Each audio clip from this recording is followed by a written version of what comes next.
Salut à tous, alors je reviens sur le airdrop de Flare, donc la distribution des flares, à savoir qu'à ce jour on a reçu donc la première distribution le 8 ou le 9 janvier et on vient de recevoir la deuxième distribution le 17 mars. Alors dans cette vidéo je vais faire un point par rapport à ma vidéo précédente et ce que j'avais dit, pourquoi j'avais voté contre, etc. et faire justement un parallèle avec la réalité de ce qui s'est passé sur cette dernière distribution qui a eu lieu donc le 17 mars et voir si mes calculs étaient bons, étaient incorrects, et si c'est mieux que mes calculs d'avant et que l'airdrop initial qui était prévu avec les XRP. Donc dans un premier temps, petit rappel, il va donc y avoir 36 distributions sur 36 mois, totalisant donc 24,2 milliards de FLR.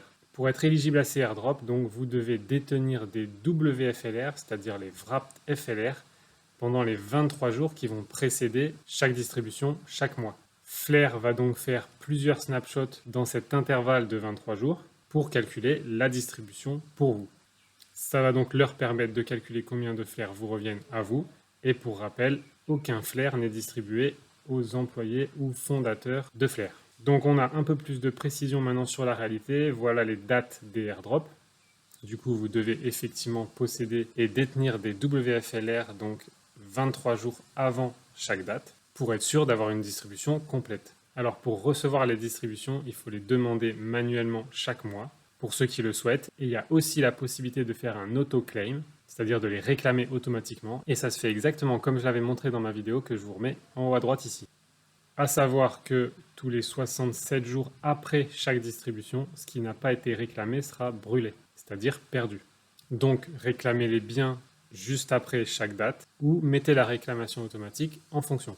Donc en tout, il y aura 35 distributions de 676 millions de FLR et une finale de 584 millions. À savoir que le 17 mars, on a donc eu la première distribution de 676 millions et quelques FLR. Donc comment les réclamer manuellement? Toujours pareil, en vous connectant au Flare Portal, exactement comme j'ai montré dans la vidéo que je viens de vous mettre en haut à droite, ou vous pouvez aussi suivre cette vidéo, je vais vous mettre ce lien en description de ma vidéo. Donc ok pour ça. Alors maintenant, combien on a reçu de FLR et est-ce que c'est mieux ou moins bien que ce que j'avais dit ou que la distribution initiale pour laquelle une grande majorité de gens a décidé de voter contre? Donc pour rappel, je vous ai refait un petit tableau. Ici, c'est ma vidéo précédente, je vous la remets aussi en haut à droite. Et je vous suggère aussi de la regarder si vous voulez bien comprendre les calculs qui vont suivre. Donc ici, globalement pour mes calculs, je m'étais référé au Flare FTSO Monitor qui indiquait donc le total de vote power, c'est-à-dire le nombre total de WFLR qui sont en circulation pour des votes sur les oracles. Ça me permettait de savoir combien il y avait de WFLR en circulation, au minimum en tout cas. J'avais donc pris ce nombre pour calculer une distribution dégressive, puisque je pensais qu'ils allaient faire une distribution dégressive. En fait, ce n'est pas le cas de ce qu'on vient de voir, ils vont faire une distribution linéaire, c'est-à-dire chaque mois la même chose, sauf le dernier mois. Donc on va voir ce que ça change. Et donc ici, globalement, j'avais fait tous les calculs, et ça donnait quelque chose comme 1162 FLR distribués pour 1000 XRP possédés sur donc la proposition initiale du 12 décembre 2020. Et 361,95, c'était ce que j'avais calculé, à savoir sur la distribution du FIP01, pour laquelle donc vous avez massivement voté pour. Donc déjà, on voyait ici le gros décalage, ça faisait effectivement beaucoup moins de FLR distribués en tout et au final.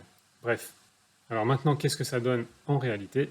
Donc ici, à nouveau, j'ai récupéré le reward mensuel si vous avez délégué vos WFLR sur des oracles.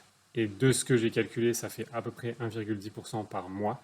Et à titre complètement arbitraire, je me suis dit que 70% des WFLR éligibles au airdrop étaient stackés, étaient délégués en fait au FTSO, mais j'en sais rien de combien c'est. En tout cas, ça me paraît assez débile d'avoir des WFLR et de ne pas les déléguer, donc j'imagine que 70% des WFLR ou 70% des gens ont délégué à des FTSO leur WFLR. Bref, de toute façon, ça ne change pas beaucoup puisque 1,10% par mois, c'est vraiment rien du tout. Donc c'est pas ça qui fera la différence. Donc voilà les distributions qui sont prévues à raison de 676 millions par mois linéaire. J'ai repris exactement ce qui est dit par Flare. Grâce à ce qui m'a été distribué à moi, j'ai pu donc calculer le nombre de WFLR qui est a priori éligible à cette distribution, que vous voyez ici. Ce qui a donc donné une distribution de 0,20 FLR par FLR possédé. soit une distribution de 30 FLR pour 150 FLR possédés, histoire de reprendre mes chiffres de ma vidéo précédente, et 202 FLR pour 1000 FLR possédés. Après, à vous de faire vos calculs. Mais vous devriez déjà vous retrouver ici. Alors maintenant, qu'est-ce que j'ai fait tout simplement? J'ai considéré que le nombre de WFLR éligibles suivant, c'est tout simplement le nombre de FLR éligibles avant la distribution, augmenté de la distribution, augmenté du reward qu'on voit là. Et ça donne donc pour la prochaine distribution 4 milliards 34 millions de WFLR éligibles. Pour une distribution linéaire, ça va effectivement diminuer le nombre de FLR distribués. C'est logique. Donc à moins que les gens vendent leur distribution, s'ils réintègrent la distribution pour en avoir plus la prochaine fois, c'est ce que ça donnera. Donc là, j'ai reporté la distribution que ça donnera tous les mois, et en descendant, on a le résultat. Ça fera donc pour 150 FLR, et pour comparer ce qui est comparable ici, donc avec les 361 que j'avais la dernière fois, alors ici, on est encore plus faible sur la distribution finale globale.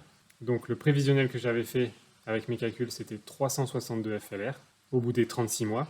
Et avec ce calcul remis à jour de la réalité, ça fait plus que 314. Donc c'est encore moins bon que ce que j'avais prévu. Pour comparaison, avec la proposition initiale que vous avez refusée en grande majorité, ça aurait fait 1162 FLR distribués pour 1000 XRP possédés. Donc au final, ici, vous avez le nombre de FLR que vous allez recevoir en distribution sur les 36 mois. Ici, vous avez le nombre de FLR reçus pour 1 FLR possédé. Ici, vous avez le même nombre pour 150 FLR possédés. Et ici, vous avez le même nombre pour 1000 FLR possédés. Donc, conclusion, ça a l'air encore pire que ce que je pensais, bien que cette première distribution, pour ce premier mois, soit bien supérieure à ce que j'avais prévu moi auparavant dans mes calculs dégressifs. Puisque, effectivement, on est à 30,43 FLR distribués pour 150 sur cette première distribution, alors que dans mes calculs, on était à 16,47 FLR distribués pour 150 FLR possédés, soit la moitié. Mais comme on peut le voir dans cette nouvelle distribution que je prévois comme ça, le nombre de FLR distribués pour 150 FLR possédés diminue drastiquement dans le temps. On n'a plus qu'à espérer que tout ça fasse monter le prix du FLR. Voilà pour ça, et je vous retrouve le 16 avril ou quelques jours plus tard pour voir si mes calculs sont bons. A très vite!